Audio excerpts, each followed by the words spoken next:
Hello student, welcome back to my channel Samrat academy. Student, आज की इस वीडियो में आप लोगों को बताने वाला हूं कि बोर्ड एग्जाम में आप निबंध कैसे लिखोगे। मेरे प्यार बच्चों, अगर निबंध की अगर हम बात करें तो हाई स्कूल में निबंध जो आता है मेरे प्यार बच्चों वो 7 नंबर के लिए आता है और इंटर में जो निबंध आता है वो 9 नंबर के लिए पूछा जाता है। मेरे प्यारे बच्चों, बहुत सारे बच्चे कंफ्यूज होते हैं कि निबंध आखिरकार कैसे लिखें। बहुत सारे के दिमाग में तो ये चलता है कि निबंध जो होता है वो कम से कम हम 4 या 5 पेज में लिखेंगे तब जाके एग्जामिनर हमको पूरा का पूरा नंबर देगा। ऐसा कुछ नहीं होता मेरे प्यारे बच्चों कि 4-5 पेज लिखोगे तभी आप लोगों को नंबर पूरा मिलेगा निबंध में। क्या एग्जामिनर देखता है निबंध में कि अगर आप ढंग से अगर 2 पेज भी लिखे रहोगे निबंध तो आपको पूरा का पूरा नंबर दे देगा। बस लिखने का तरीका सही मालूम होना चाहिए। तो आज की इस वीडियो में मैं टॉपिक आपको बिल्कुल क्लियर करा देता हूं कि निबंध कोई भी आ जाएगा तो आप उसको मेरे प्यार बच्चों कैसे लिखोगे कि एग्जामिनर आप लोगों को 7 में 7 नंबर और 9 में 9 नंबर आप लोगों को दे, चाहे आप क्लास 10th में हो चाहे आप क्लास 12th में हो। मेरे पास क्लास 10th 2026 बोर्ड का एक वायरल पेपर है हिंदी का, और इस हिंदी के पेपर में जो निबंध दिया गया है उसको मैं खुद लिख के अपने हाथों से दिखाने वाला हूं और इतना क्लीन लिख के दिखाने वाला हूं आप तरीका समझ जाओगे और आपके पास कोई भी निबंध आएगा तो आप उस ढंग से अगर आप लिख दोगे तो आप 2-2.5 पेज भी लिख दोगे तो आपको नंबर पूरा का पूरा मिल जाएगा। ये 4-5 पेज लिखने की कोई जरूरत नहीं है। और एक चीज और मैं बता देता हूं, किताब से और याद करने की भी जरूरत नहीं है। किताब में काफी डिफिकल्ट वर्ड दिए होते हैं और वो जो डिफिकल्ट वर्ड होते हैं वो बच्चे याद नहीं कर पाते हैं, ठीक है। और बहुत लंबा चौड़ा दिया रहता है और बच्चे इसीलिए घबरा कर निबंध को याद नहीं कर पाते हैं किताब से। तो किताब से याद करने की कोई जरूरत नहीं है। जो तरीका बताऊंगा उस तरीका से आप दुनिया का कोई भी निबंध आएगा उसको आप लिख पाओगे, पूरा का पूरा नंबर ले पाओगे। मेरे प्यार बच्चों, इस पेपर में प्रश्न संख्या जो 29 है वो निबंध है। प्रश्न संख्या 29 निबंध है कि निम्नलिखित में से किसी एक विषय पर निबंध लिखिए, 7 नंबर मिलेगा। और यही प्रश्न अगर क्लास 12th में रहता तो यह 9 नंबर के लिए रहता। हालांकि यह क्लास 10th का है, क्लास 12th में भी निबंध देता है लेकिन वहां 9 नंबर के लिए रहता है। निबंध सेम यही रहते हैं।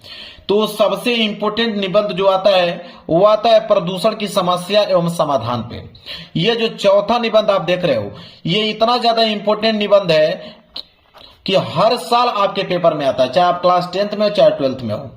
यह मेरे प्यारों बच्चों 95% यह फिक्स होता है कि निबंध आपको देगा ही देगा। यहाँ पे 4 निबंध दिया है ना, तो 4 में से एक ये वाला निबंध तो देगा ही देगा। हालांकि यहाँ पे तीनों इंपॉर्टेंट है, ठीक है। छात्र और अनुशासन भी महत्वपूर्ण है, बेरोजगारी की समस्या एवं समाधान भी, और आतंकवाद की क्या समस्या एवं समाधान है, ये तीनों इंपॉर्टेंट है। लेकिन कॉमन जो है वो प्रदूषण की समस्या एवं समाधान है। तो इसको मैं खुद लिख के आपको दिखाने वाला हूं कैसे लिखोगे कि एग्जामिनर आपको पूरा नंबर दे। सबसे पहला काम करना है कि प्रश्न उत्तर संख्या 29 का चौथा है, तो सबसे पहला काम यही करना है कि आपको प्रश्न उत्तर संख्या डालना है, ठीक है। चलिए, प्रश्न उत्तर संख्या 29 था, प्रश्न उत्तर संख्या 29 डालते हैं। तो यहां पे हम लोग डालेंगे कि प्रश्न उत्तर संख्या 29। तो यहां हम लोग बिल्कुल क्लीन में लिखेंगे प्रश्न उत्तर संख्या 29, प्रश्न उत्तर संख्या 29, ठीक है। प्रश्न उत्तर संख्या 29 डाल दिया हमने। और इसके बाद स्केल की सहायता से इसके नीचे हम क्या करेंगे, अंडरलाइनिंग करेंगे। जो तरीका बता रहा हूं सेम टू सेम वही तरीका अपनाना है आप लोगों को। प्रश्न उत्तर संख्या 29 आपने डाल दिया। इसके बाद प्रश्न उत्तर संख्या 29 में 4 दिए गए निबंध, कौन सा निबंध आप कर रहे हैं, चौथा वाला कर रहे हैं, बहुत अच्छी बात है। तो आप यहां पे डालोगे चौथा, ठीक है। और चौथा क्या नाम है वो नाम लिखना पड़ेगा। तो प्रदूषण की समस्या एवं समाधान, तो आप लिखोगे यहां पे कि प्रदूषण की समस्या, प्रदूषण की समस्या एवं समाधान, ठीक है। तो जो नाम है उसको आपको एकदम क्लियर लिखना है ताकि एग्जामिनर समझ पाए कि आपने कौन सा किया है। तो देखिए कितना अच्छा लग रहा है, प्रदूषण की समस्या में समाधान पे कर रहे हैं, बहुत अच्छी बात है। अब इसको भी स्केल की सहायता से आपको करना पड़ेगा अंडरलाइनिंग, ठीक है। अंडरलाइनिंग में क्या होता है, जितनी हेडिंग है उसको अंडरलाइनिंग कर दोगे तो वो बोल्ड हो जाता है। बोल्ड होने का मतलब थोड़ा आकर्षण दिखता है।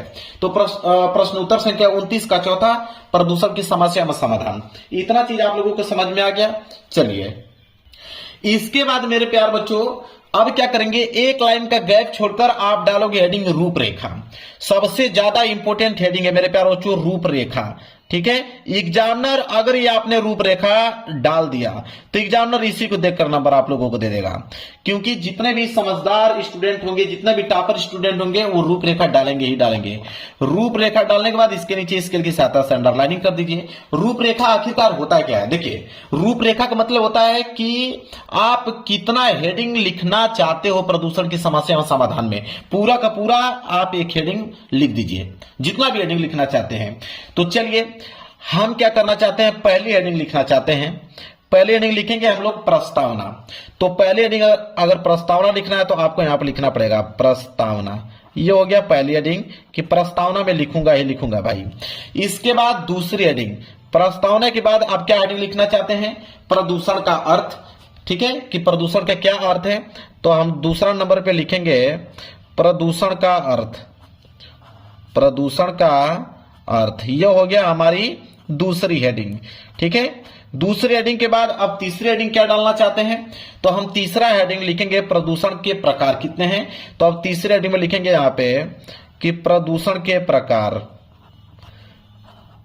प्रदूषण के प्रकार, यह हो गया हमारी तीसरी हेडिंग प्रदूषण के प्रकार। इसके बाद हम डालेंगे चौथी हेडिंग। ठीक है, चौथी हेडिंग हमारा रहेगा कि समस्या तथा समाधान, कि प्रदूषण के क्या समस्या है उसका हम समाधान कैसे करेंगे। तो समस्या तथा समाधान, समाधान ये हो गया हमारी चौथी हेडिंग। ये हो गया हमारी चौथी हेडिंग कि प्रदूषण की समस्या तथा समाधान क्या है। और पांचवी हेडिंग हो जाएगा हमारा उपसंहार। बिल्कुल मेरे प्यारे बच्चों, कम से कम आपको 5 हेडिंग तो लिखना ही लिखना है। यह हो गया तरीका मेरे प्यारे बच्चों रूपरेखा का, कि रूपरेखा में 5 हेडिंग मैंने डाल दिया। यही 5 हेडिंग में मैं पूरा का पूरा समाप्त कर दूंगा निबंध। अब इतना रूपरेखा आपने डाल दिया, एक लाइन का गैप छोड़िए मेरे प्यारे बच्चों। अब पहली हेडिंग जो प्रस्तावना है उसको यहां पे डालिए। तो यहां पे डालेंगे पहली हेडिंग, और हेडिंग को हमेशा ब्लैक पेन से डालना है। तो यहां पहली हेडिंग प्रस्तावना है, तो इसको हम डालेंगे ब्लैक पेन से। ये हो गया हमारी पहली हेडिंग प्रस्तावना। ठीक है, इसके बाद स्केल की सहायता से इसके नीचे हम करेंगे अंडरलाइनिंग, ताकि दिखने में अच्छा लगे। अब यहां पे हम कर देंगे अंडरलाइनिंग। ये हो गया हमारा प्रस्तावना। अब देखिए जो तरीका मैं बता रहा हूं, प्रस्तावना में क्या होता है कि आप प्रदूषण की समस्या में समाधान को किस प्रकार व्यक्त करना चाहते हैं। ठीक है, वो एक शॉर्ट फॉर्म में आप लिखिए। अब मैं आपको बताऊं, किताब से लिखने की जरूरत नहीं है, आपके दिमाग में जो भी चीजें हैं प्रदूषण की समस्या में समाधान से रिलेटेड, उसको आप लिखना चालू करिए बिल्कुल सरल भाषा में, ताकि एग्जामिनर समझ पाए। ठीक है, तो हम लिखेंगे क्या, लिखेंगे कि देखिए आजकल प्रदूषण की समस्या बहुत ज्यादा बढ़ रही है। कितना सिंपल वर्ड है और कॉमन वर्ड भी है। तो लिखेंगे हम लोग कि आजकल, लिखेंगे कि आजकल प्रदूषण की समस्या, देखिए बिल्कुल मैं आप लोगों के सामने लिख के दिखा रहा हूं। ठीक है, कि आजकल जो प्रदूषण की समस्या है, आजकल प्रदूषण की समस्या बहुत ज्यादा बढ़ रही है। लिखेंगे बहुत ज्यादा बढ़ रही है। तो लिखेंगे बहुत ज्यादा बढ़ रही है। जो चीज आपके दिमाग में चल रहा है वो चीज आप यहां पे लिखना चालू कीजिए। मेरे दिमाग में तो यही चला कि आजकल प्रदूषण की समस्या बहुत ज्यादा बढ़ रही है। ठीक है, लिखेंगे इस समय हमारे सामने सबसे बड़ी चुनौती जो पर्यावरण को बचाने का है। ठीक है, लिखेंगे कि इस समय, देखिए कितना सरल भाषा है, कि इस समय हमारे सामने, यहां से लिखेंगे इस समय हमारे सामने सबसे बड़ी चुनौती, सबसे जो बड़ी चुनौती है, सबसे बड़ी चुनौती, ठीक है, वो क्या है, प्रदूषण को बचाने का है। तो सबसे बड़ी चुनौती पर्यावरण को बचाने का है। ठीक है, क्योंकि पर्यावरण को दूषित करता है प्रदूषण। ठीक है, पर्यावरण को बचाने का है।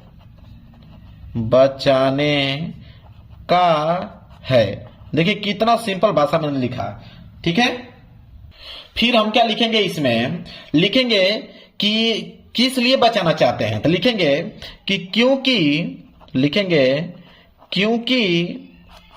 हवा, लिखेंगे क्योंकि हवा पानी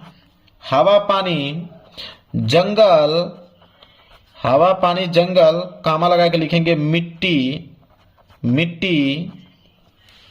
आदि सब प्रदूषित हो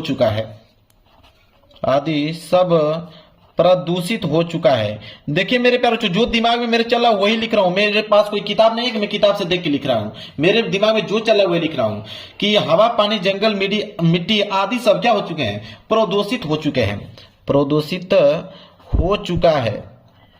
हो चुका है।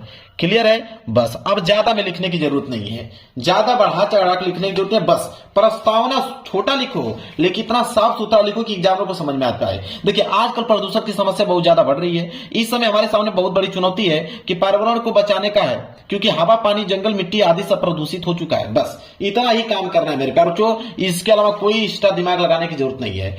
एक लाइन का गैप छोड़ेंगे। अब आ जाएंगे दूसरी हेडिंग क्या था कि प्रदूषण का अर्थ। तो लिखेंगे हम लोग, यहां पे हेडिंग डालेंगे प्रदूषण का अर्थ। ठीक है, एग्जामिनर पूरा आपका नहीं पड़ेगा मेरे प्यारे बच्चों, वो बस एग्जामिनर ये चाहता है कि आप किसी भी निबंध को बताना क्या चाहते हैं। वो ये नहीं सोचता है कि आप किताब से लिखे हैं, वो सोचता है कि आप अपने भाषा में कैसे व्यक्त किए हैं, ये निर्भर करता है। चलिए, प्रदूषण का अर्थ लिखने के बाद स्केल की सहायता से आप इसके नीचे अंडरलाइनिंग कर दीजिए ताकि दिखने में अच्छा लगे। ठीक है, अब प्रदूषण के अर्थ में क्या लिखेंगे कि प्रदूषण का अर्थ आखिरकार है क्या। तो आप लिखोगे यहां पे कि बढ़ती जनसंख्या। ठीक है, आप लिखोगे यहां पे कि बढ़ती जनसंख्या, लिखोगे कि बढ़ती जनसंख्या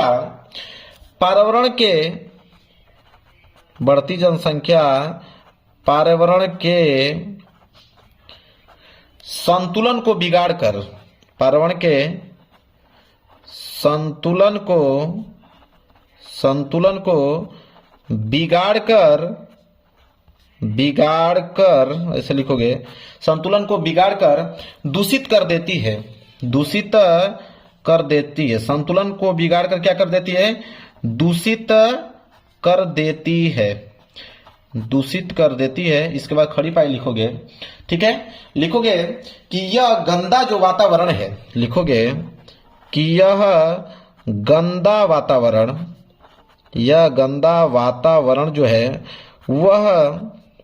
वह जीवनधारियों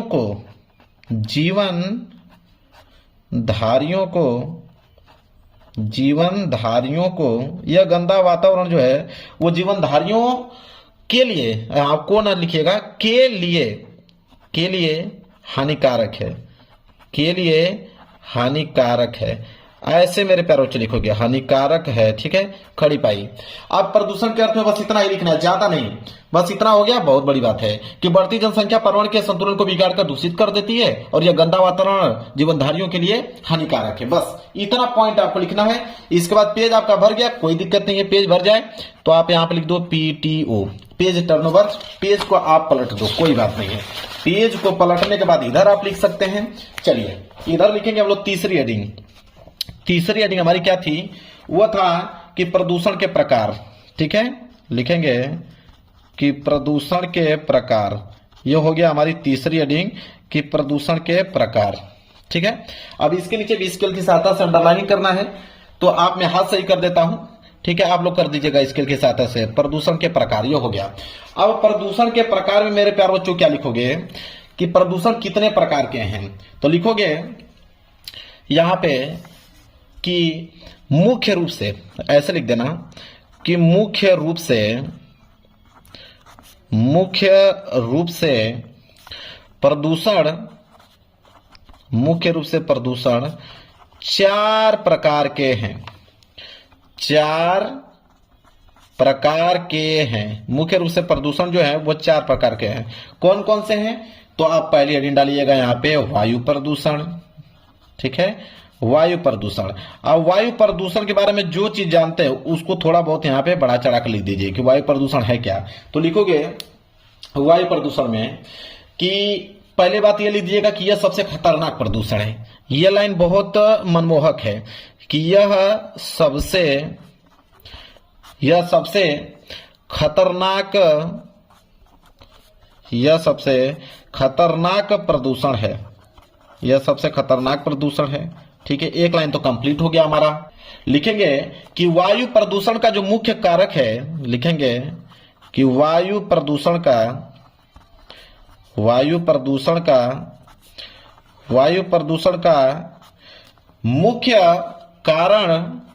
मुख्य कारण क्या है? उद्योगों और वाहनों से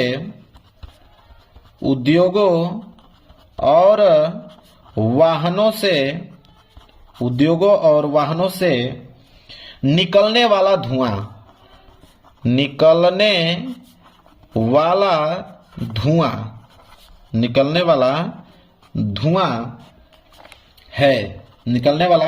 धुआं है। लिखेंगे कि वायु प्रदूषण के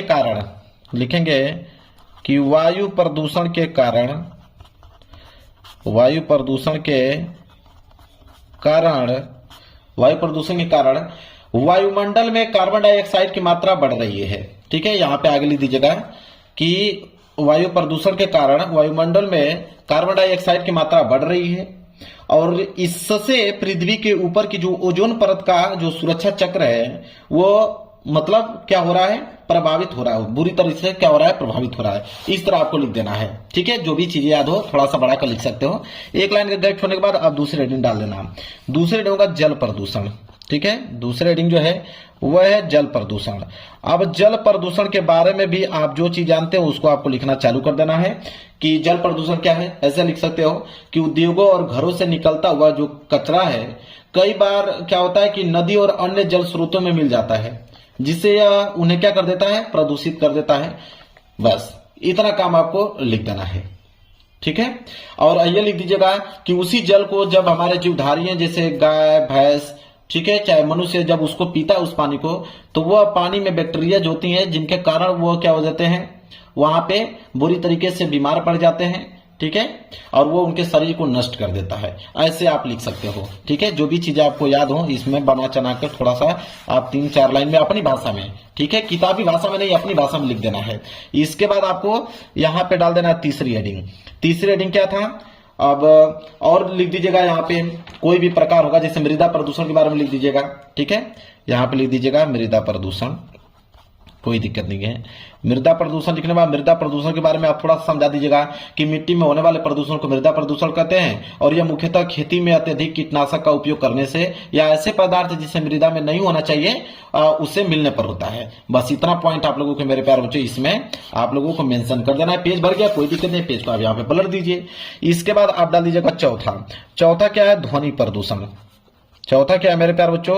ध्वनि प्रदूषण। अब ध्वनि प्रदूषण के बारे में कुछ लिख दीजिएगा, जैसे ध्वनि प्रदूषण किसी भी प्रकार के अनुपयोगी ध्वनि को कहते हैं। इस प्रदूषण को मानव और जीव जंतुओं में परेशानी होती है। यातायात का शोर जैसे मोटर, गाड़ी, आवाज, लाउड स्पीकर हुआ, जो डीजे बजता है आजकल, ठीक है, उनकी ज्यादा कर्ण भेदक ध्वनि आदि से यह प्रदूषण जो है वो फैल रहा है। ऐसे मेरे प्यारे बच्चों अपने तरीके से मेंशन करके अपने शब्दों में लिख दीजिएगा। ठीक है, इसके बाद आप लिखोगे चौथा हेडिंग प्रदूषण की समस्या, कि प्रदूषण की समस्या क्या है। ठीक है, मतलब 5 हेडिंग था ना, 5 हेडिंग का आपको मेरे प्यारे बच्चों लिखना ही पड़ेगा कि प्रदूषण की क्या समस्या है। तो प्रदूषण की समस्या की अगर हम बात करें तो लिख दीजिएगा कुछ भी कि प्रदूषण के कारण मानव के जो स्वस्थ जीवन को खतरा पैदा हुआ है।